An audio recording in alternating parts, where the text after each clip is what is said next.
Miscommunication between a client and stylist can result in redos, refunds, or losing the client entirely. Here are 5 tips to help you master your consultation, which will increase communication, reduce errors, and keep your clients coming back.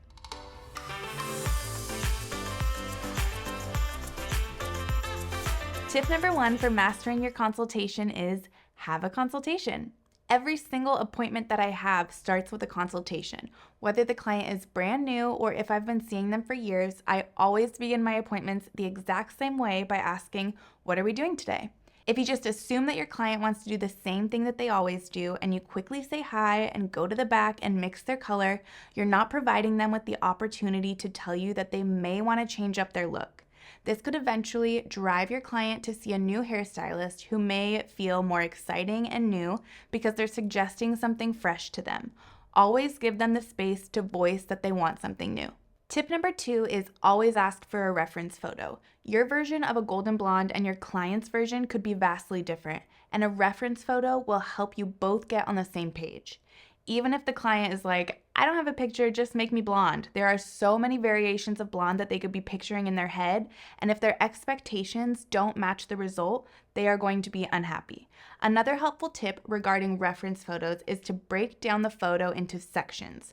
For example, if a client were to show me a photo as their color inspo, I would break it down by only showing the roots first and ask them if they like how that looks.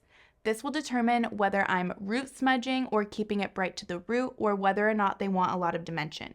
Next, I'll show them the ends and point out, oh, these ends are pretty solid. Do you like that? Or do you want to see more dimension throughout them?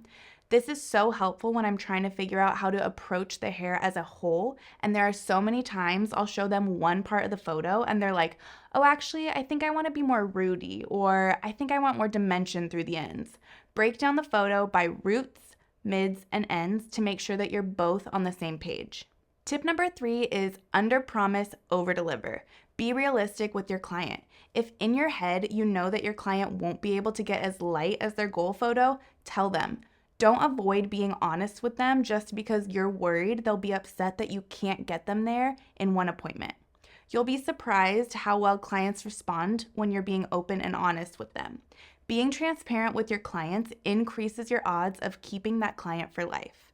When I was first starting out in my career, I'd get a lot of color corrections in my chair wanting to be super blonde, and I didn't want them to think that I was an incompetent hairstylist, so they would tell me that they've been box dyeing their hair black for years, and now they want to be blonde, and I would just start doing their hair. And of course, it would turn out brassy, which is inevitable, but because I didn't prep my client for needing multiple sessions, I ended up looking incompetent and getting a lot of redos. If I was upfront and honest with them about the process that it was going to require, I would have been way better off. Tip number 4 is recapping. I always end my consultations with a full breakdown of what I'm about to do to their hair. This is your chance to reiterate what you are going to do so they know exactly what to expect. For example, at the end of my consultation, I'll tell my client, okay, so you want your dark roots lightened to match your ends, so I'm going to go in with a partial highlight, and you said you want a bright money piece, so I'll pack the foils in around your hairline. We'll do some tip outs in the front because you said that you wanted your ends brighter, and then we'll smudge your roots because you said you wanted something low maintenance, and we're going to be glossing you with something more golden than what you have now. How does this sound? And this gives them a full breakdown of everything that you're going to be targeting during their appointment so that they know exactly what to expect when you're finished with their hair color. Tip number 5, follow-up questions. Even something as simple as, do you have any questions for me? Leaves the door open for communication. If you didn't mention something during the full breakdown that your client might want, this gives them the chance to mention that to you. This is really just the final opportunity to get completely on the same page as your client and avoid any miscommunication. Thank you so much for watching, and remember, the first step for a better consultation is to have a consultation. It increases communication, reduces errors, and builds trust with your clients. Like and subscribe for more salon education content, and leave a question in the comments below. Thank you.